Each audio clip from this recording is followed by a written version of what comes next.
Project में रुकावट और फ्लैट की बिक्री नहीं होने से मुंबई के बिल्डर बेहद परेशान हैं। इसका नतीजा खुदकुशी के तौर पर सामने आ रहा है। ताजा मामला चेंबूर का, जहां प्रोजेक्ट फंसने से परेशान एक बिल्डर ने सुसाइड कर लिया। बिल्डरों की खुदकुशी की घटनाओं से दूसरे बिल्डर भी बुरी तरह सहमे हुए हैं।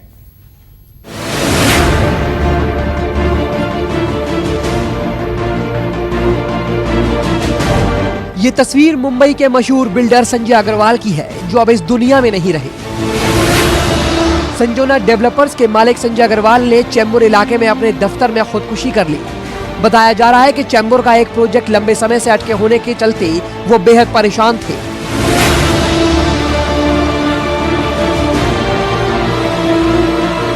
मुंबई में तनाव को लेकर बिल्डरों के जान देने का ये कोई पहला मामला नहीं है।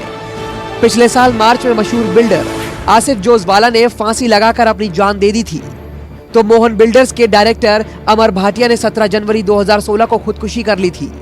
अक्टूबर 2015 में ठाणे के बिल्डर सूरज परमार ने भी सुसाइड कर लिया था।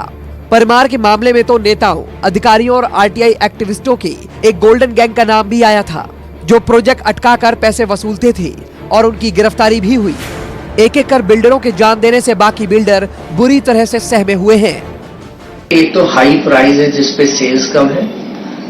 दूसरी बात है कि जो हाई कॉस्ट है बिल्डर की, उसकी वजह से भी प्राइस में रैशनलाइजेशन वो नहीं कर पा रहे। तो हाई कॉस्ट में आप देखिए तो land cost, approval cost and finance cost, ये तीन मेजर कॉस्ट हैं जिसके अंदर रैशनलाइजेशन जब तक नहीं होगा तो बिल्डर की कॉस्ट कम नहीं होगी, और कॉस्ट कम नहीं हो सकती तो वो सेलिंग प्राइस कम नहीं कर सकता, और सेलिंग प्राइस जब तक कम नहीं होगा तब तक वहां पे रियल एस्टेट मार्केट में रिकवरी होती हुई नहीं दिख रही है, क्योंकि कंज्यूमर इस प्राइस के ऊपर इंटरेक्ट नहीं कर पाता। मुंबई के बिल्डरों का देश के रियल एस्टेट कारोबार में एक बड़ा हिस्सा है।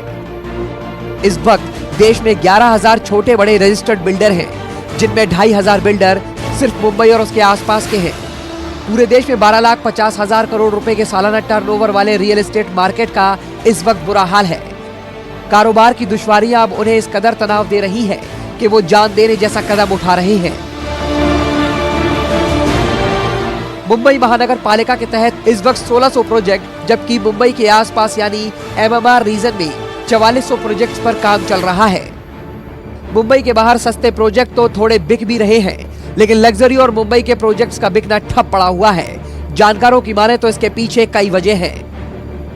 नोटबंदी के चलते काले धन का आना कम हो गया। इसके अलावा रेरा की कड़ी शर्तें और अंडर कंस्ट्रक्शन फ्लैट पर 12% जीएसटी के चलते इन्वेस्टर मार्केट से पूरी तरह से गायब हो गए हैं। फ्लैट महंगे होने के चलते मुंबई में एक्चुअल खरीदार भी कम है। ये सब वो खास वजह है जिनके चलते बिल्डर काफी तनाव में है। लास्ट 3 साल में क्या हो गया?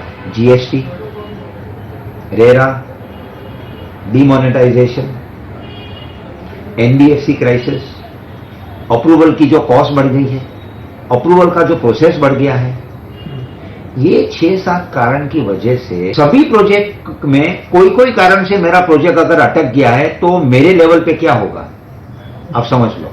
मेरे लेवल पे सुपर स्ट्रेस आ जाएगा, और आज यही परिस्थिति आके खड़ी हो गई है डेवलपर के लिए।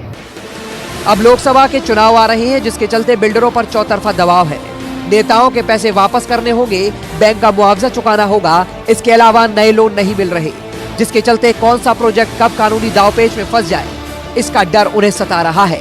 इसी तनाव में मौत को गले लगाने जैसे मामले से बाकी बिल्डर भी सहमे हुए हैं। इंद्रजीत सिंह, मुंबई, न्यूज़ 24।